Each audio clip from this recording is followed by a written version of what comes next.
J'apprends par la pratique le C++, les structures de contrôle.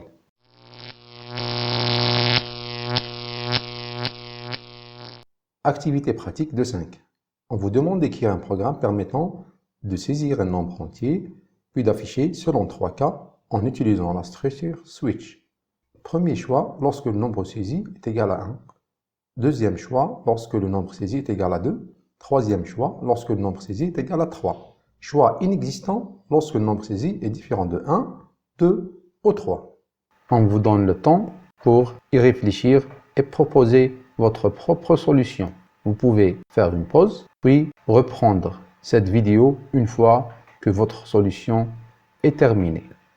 Maintenant, on vous propose une solution qu'on va discuter ensemble. On commence par la saisie du nombre entier.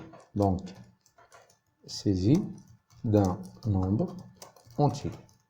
Saisie, on l'a fait par l'instruction cin vers, par exemple, on va nommer choix.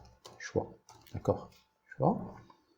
Et par la suite, on doit afficher un des 4 messages texte en fonction de la valeur de cette variable choix, en utilisant la structure switch. Donc la structure switch, on commence par donc switch et on met entre parenthèses le nom de la variable ou bien de l'expression entière que la structure switch va utiliser pour faire un choix selon un choix donc de bloc d'instruction selon la valeur de cette variable. Donc switch entre parenthèses choix et on va ouvrir une accolade ouvrante et une accolade fermante et on va commencer par les mots-clés case. Case, ce sont les différents cas. Case, on va mettre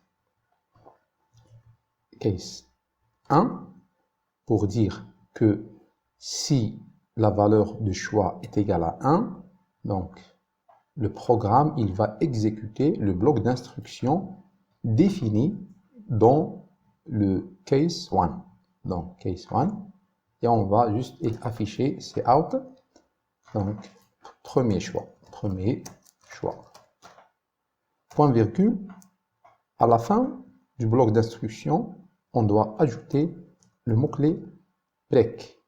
Sinon, il y aura un problème d'exécution qu'on verra plus tard. De même, case. Le deuxième choix, donc c'est le case 2 et c'est out. Deuxième choix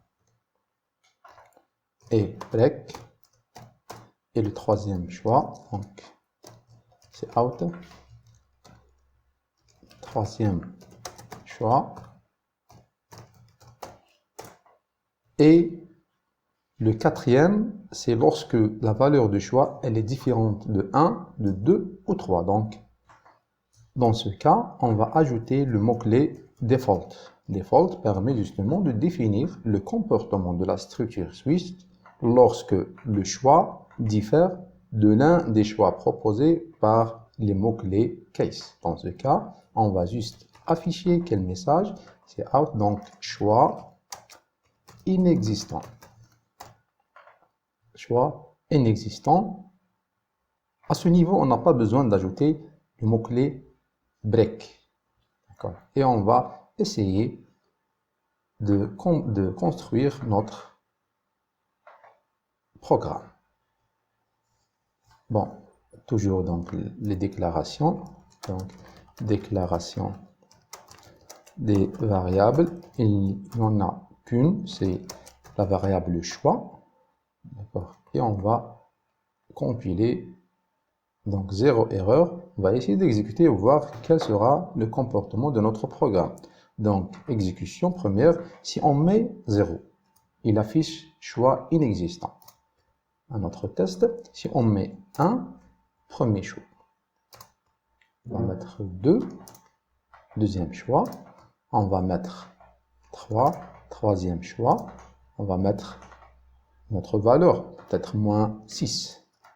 Choix inexistant. Donc, le programme il exécute le bloc d'instruction associé à chaque cas en fonction de la valeur de la variable qu'on a mis entre parenthèses juste après l'instruction switch. Ce type de structure est appelé structure d'aiguillage. Donc, il permet à partir d'une expression entière de faire un aiguillage, donc d'exécuter tel ou tel bloc d'instruction en fonction de la valeur de cette variable. Il est souvent utilisé, par exemple, dans la création de menus. Lorsque vous avez donc un menu d'éléments et donc l'utilisateur il va choisir parmi un de ces éléments. Donc on peut facilement créer ce type de menu en utilisant la structure switch. C'était une solution parmi une infinité de solutions que vous pouvez vous-même proposer. Merci pour votre attention et à la prochaine activité pratique.